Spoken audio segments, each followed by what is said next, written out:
Praise the Lord dear family.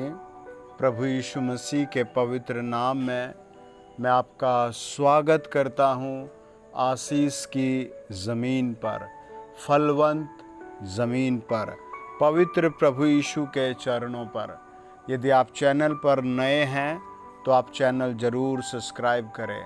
आज पवित्र आत्मा ने मुझे कहा है कि बहुत लोग डिप्रेशन में हैं, बहुत लोग बीमारियों में हैं, बहुत लोग हड्डियों के रोग से परेशान हैं और उन सब का एक ही सवाल है कि कोई हमसे बात क्यों नहीं करता, कोई हमसे मिलने क्यों नहीं आता, हम इस परेशानी से कैसे बाहर आए। आज पवित्र आत्मा आपसे कहता है, प्रभु के फरिश्ते आपसे कहते हैं, जीवित सर्वशक्तिमान परमेश्वर आपसे कहता है, राजाओं का राजा आपसे कहता है, आप उसका वचन पढ़ें, आप परमेश्वर का वचन पढ़ें, आप बार बार जीवित प्रभु का वचन पढ़ें, आप अगेन एंड अगेन पवित्र प्रभु का वचन पढ़ें। जब आप उसका वचन पढ़ते हैं तो परमेश्वर आपसे बात करता है, जीवित प्रभु आपसे बात करता है। भजनकार कहता है, भजन संहिता 51 और उसके 8 वचन में, मुझे हर्ष और आनंद की बातें सुना, जिससे जो हड्डियां तूने तोड़ डाली हैं वे मगन हो जाएं। प्रियो, हड्डियों के रोग के लिए, जख्मों के लिए डॉक्टर से मिलना ज़रूर पड़ता है। डॉक्टर को दिखाना पड़ता है कि मुझे यहाँ दर्द है।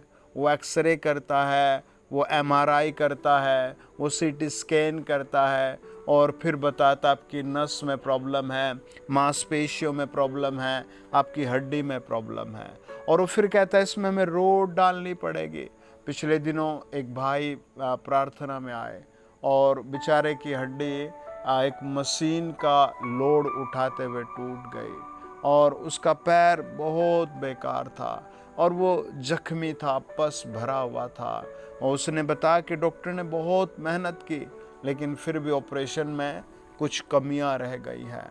और जब उसके लिए प्रार्थना की गई तो उसने कुछ सप्ताह बाद बताया कि अब वो मेरा पस बहना बंद हो गया, अब वो मेरा दर्द चला गया। मैंने उससे एक ही बात कही, भाई सुबह उठते ही तुझे वचन पढ़ना है, तुझे शाम होते ही बिस्तर पर वचन पढ़ना है। अगर तू कुछ नहीं कर पाता तो दिन में भी वचन पढ़। परमेश्वर का वचन कहता है, मुझे हर्ष और आनंद की बातें सुना, जिससे जो हड्डियां तूने तोड़ डाली वे मगन हो जाएंगे। आज आप जेल में, हॉस्पिटल में, घर में कैद हैं, कहीं भी आप कैद हैं, दुखी हैं, निराश है, मैं आपको एक अपॉर्चुनिटी बताता हूँ, आप परमेश्वर का वचन पढ़ें, आप परमेश्वर का वचन सुने, आप परमेश्वर प्रभु यीशु का वचन सुने, आप प्रभु यीशु मसीह के वचन को बार बार सुने। जब आप उसके वचन को सुनते हैं तो प्रभु का आत्मा काम करता है, प्रभु का सामर्थ आता है और वो चंगाई की पावर आ जाती है, वो डिप्रेशन तोड़ने वाली सामर्थ उतर आती है, वो नया जीवन देने वाली सामर्थ आ जाती है।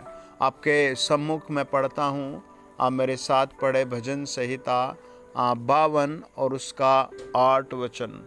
वो कहता है, मैं तो परमेश्वर के भवन में हरे जैतून के वृक्ष के समान हूँ। मैंने परमेश्वर की करुणा पर सर्वदा के लिए भरोसा रखा है।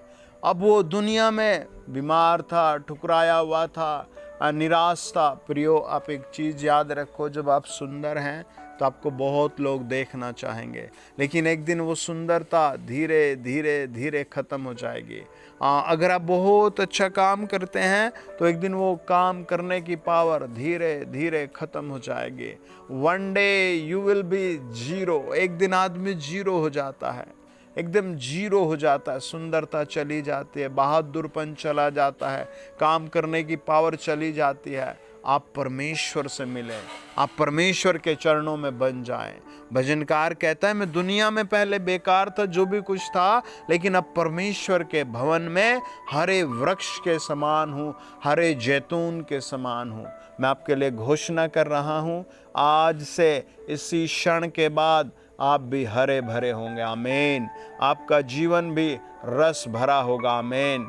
अपने हाथ उठाओ, मेरे साथ बोलो, प्रभु यीशु, मैं विश्वास करता हूँ आप मेरे लिए मारे गए, गाड़े गए और तीसरे दिन जी उठे। मैं विनती करता हूँ मेरे जीवन में आओ, मुझ पर दया करो। पवित्र आत्मा, जो लोग मुझे सुन रहे हैं उनकी परिस्थिति बदल दी जाए, उनके दुख को हटा दिया जाए, यीशु के नाम में। आमीन, आमीन, आमीन।